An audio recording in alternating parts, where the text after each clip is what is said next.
Hi, this is Cindy Johnson. I wanted to go over the syllabus with you. I am an adjunct professor, so that means I do not have an office on campus, but I am very happy to meet with you if we set up a time to meet. We can either meet in person or using WebEx so that I can see your screen. The best way to contact me is through email. My ACC email address is listed here. You may also contact me through D2L's email system. And I go into some explanation of that.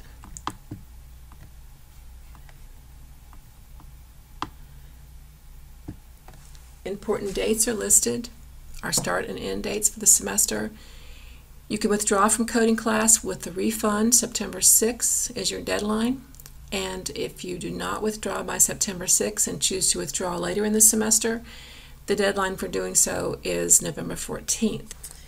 Then I go into an overview of the course. I talk at some length about what it's like, what it covers, how it's set up.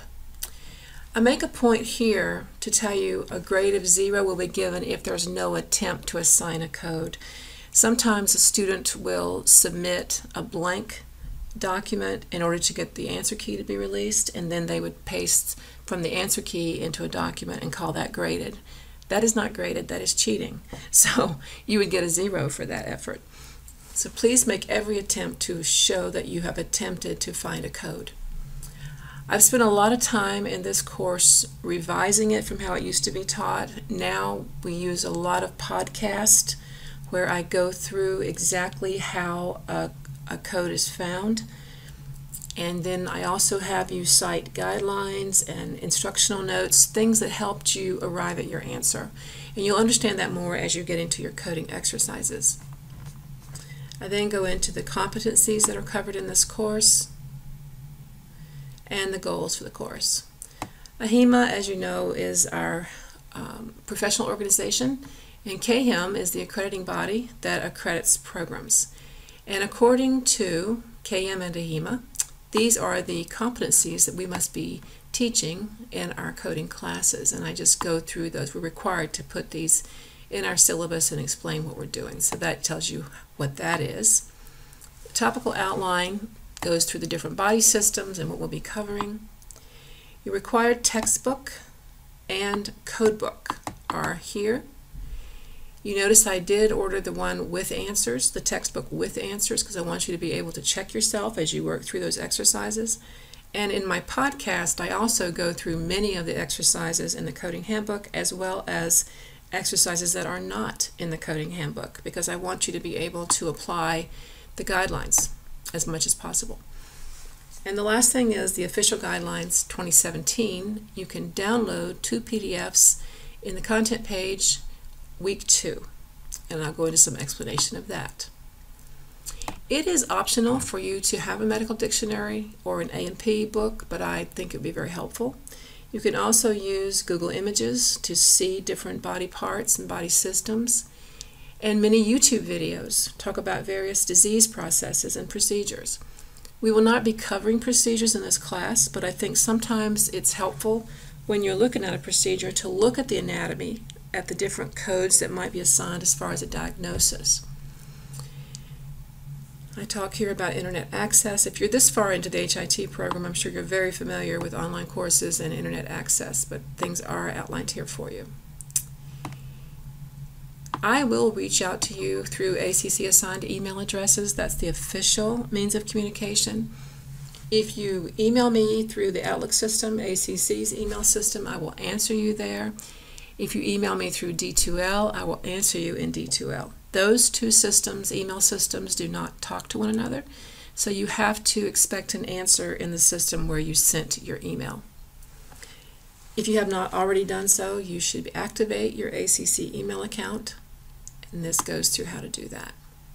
You should have already done that since you're this far into the program. I will make every effort to answer your emails within 24 hours, Monday through Friday. Coding is, it can be very frustrating. So please start your homework early in the week so that if you have questions, you can ask them early in the week and we can get some answers. You'll also see when I talk about discussion board that I tell you that if you are asking for help, you have to show me the path that you've attempted to find a code. And I do that because it's too easy to say, I don't know how to get this code. Well, you've got to show me, how did you try to find the code? What was the main term you started with? What were the subterms under that main term that you used? Did you go to the tabular to look up the code that the alphabetical index gave you? When you got to the tabular, were there instructional notes or guidelines that would apply for the assignment of that code? So you see there's a multi-step process to finding a code. What you have to show me is how you've attempted to find a code before you tell me, I don't know how this person got this answer, since the answers are given in the coding handbook. For your exercises, you will find I do use answer keys. If you've had me before, I'm sure you remember that. I'll go over that in a minute. You also see here there is a 10% point penalty for each day an assignment is late. So for one day, that's 2.5 points if it's a 25-point exercise, and then it just accumulates from there. So it's to your best interest to do your homework and submit it on time. You will see in the coding handbook it talks about ICD-10-CM and ICD-10-PCS. ICD-10-CM are the diagnosis codes. Those are used in any setting in healthcare. The procedure codes, ICD-10-PCS codes, are only for inpatient hospital. CPT codes are for outpatient procedures.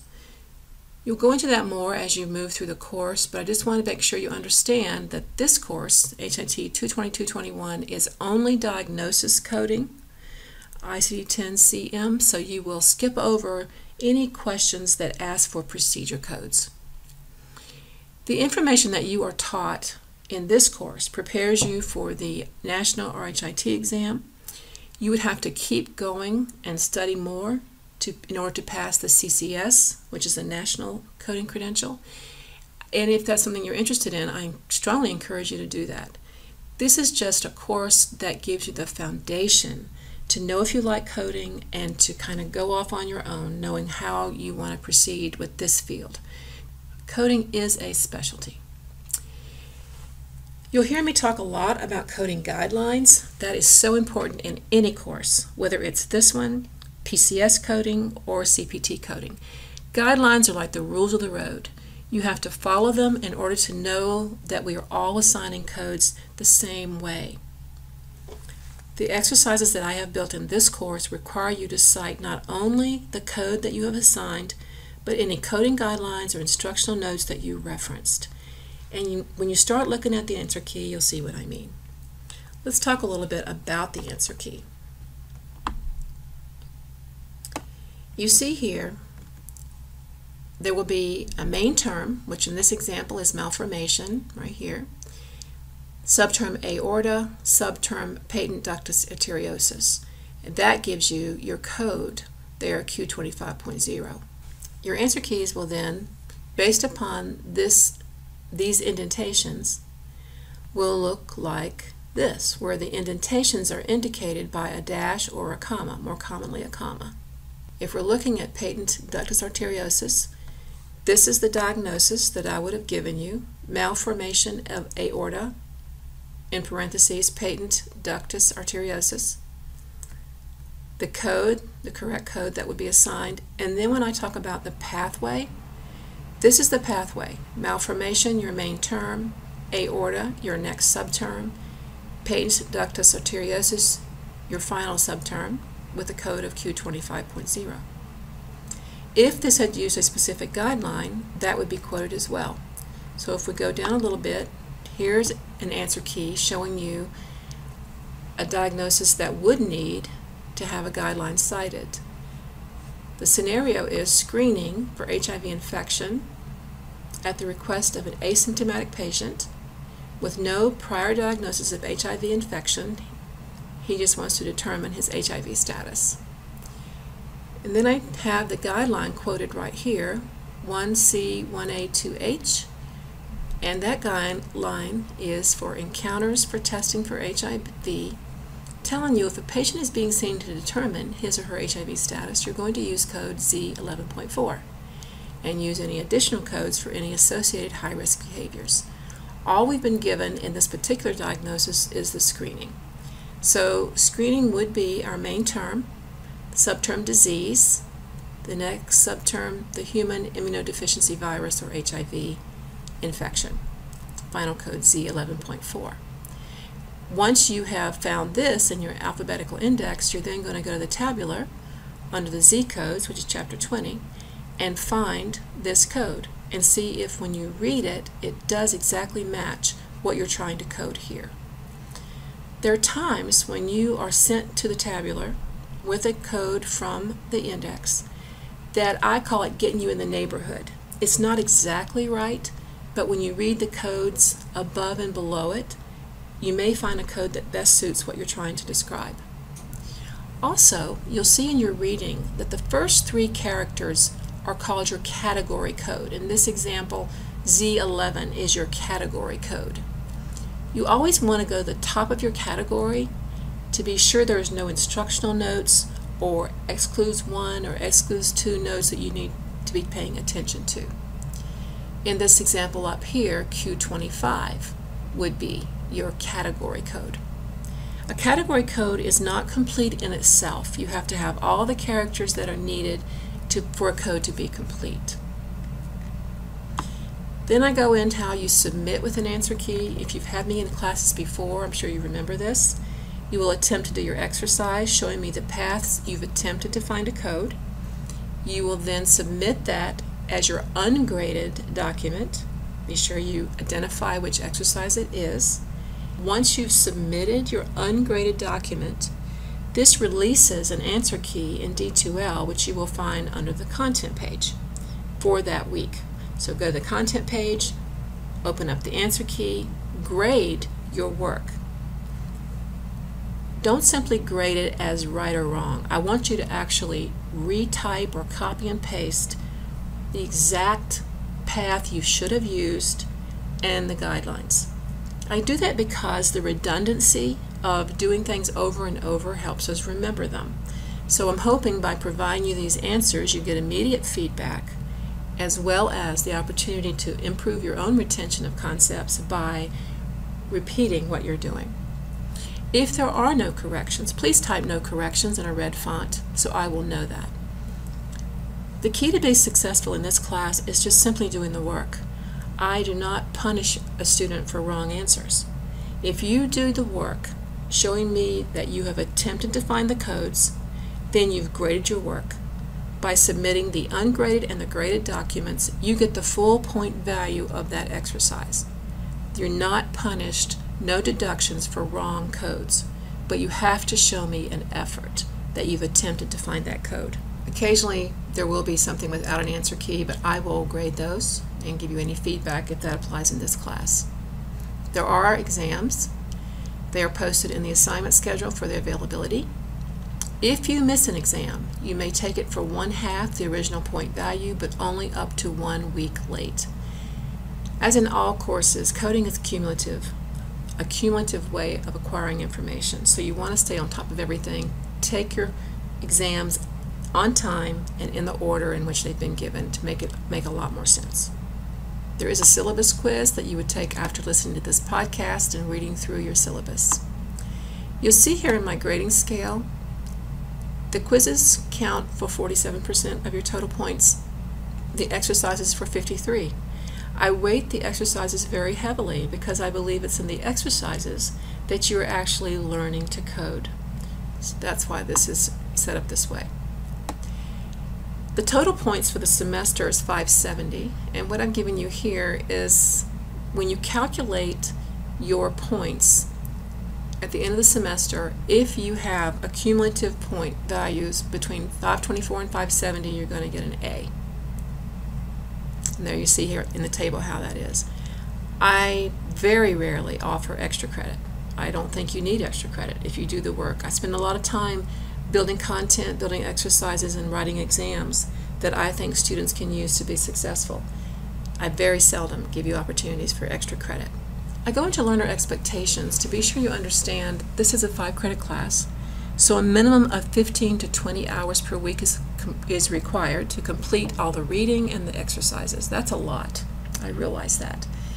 But you have to realize if you were coming to class and sitting in the seat for a 5-credit course, a land-based course, you would be spending just as much time as you're spending in this online course to complete a coding course.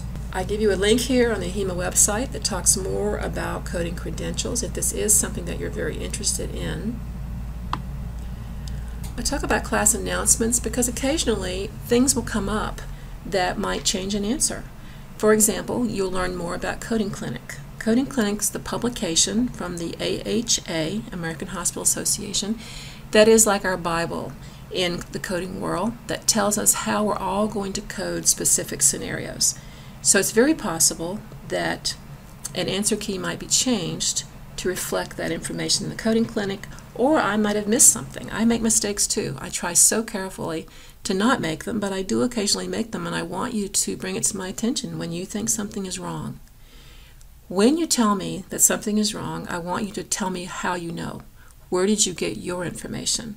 And that allows me to go back and research it and correct the answer key or whatever needs correcting. Professionalism is very important to me. If you know me, you know this. Everything you do as a student is reflective of how seriously you are taking this profession. So I expect you to address your classmates and me with utmost respect, to ask questions for anything that we're covering in class, and just to be very careful in how you present yourself both in the classroom and outside the classroom, because you're also representing the college, but more importantly, you're representing the profession, the HIM profession. I talk a bit about learning to code is like learning a foreign language. It can be so frustrating.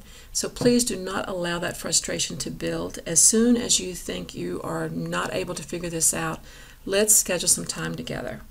If you know someone who's a coder, you can certainly ask him or her for some hints of how they learn to code, but nothing replaces you actually getting in that code book and finding out how to find a code. I have some explanation of how you would be eligible for an incomplete grade. That rarely applies to my students, but it is there if you have any questions about it. I don't have to tell you how important honesty is. You are allowed to use your coding handbook and your code book in this course for your exams. The reason why that is different is that when you are a professional coder, you have all your resources right there in front of you. What is not possible is for you to memorize the guidelines. You have to just remember that there is a guideline that has to do with HIV, for example, and go to Chapter 1. So you have to remember that HIV is in Chapter 1, and you know there's a guideline. And then you would go there, read the guidelines, and find the one that you're looking for. So familiarity with the material just comes from spending time in the material. But there's no memorization needed. I'm not sure you could memorize, actually, everything that has to be learned. So you would use your coding handbook and your code book to take your exams. You do have time to find your codes, and I do think I've been pretty liberal about that. But I will let you know if I think you're taking way too long on an exam. There will be an online course evaluation that I would like to hear from you at the end of the semester. What worked right for you, what didn't. And there in the syllabus, I have the weeks and the different exams and exercises that are due, but be mindful of that. I have here in bold font all of the reading, which is considerable, and any requirements like watching podcasts are all going to be in the assignment schedule, which is a separate document. Hopefully this has been helpful. Please let me know if you have any questions. You can either email me or post them in discussion board, and I will answer them for everyone. And I wish you a very successful semester.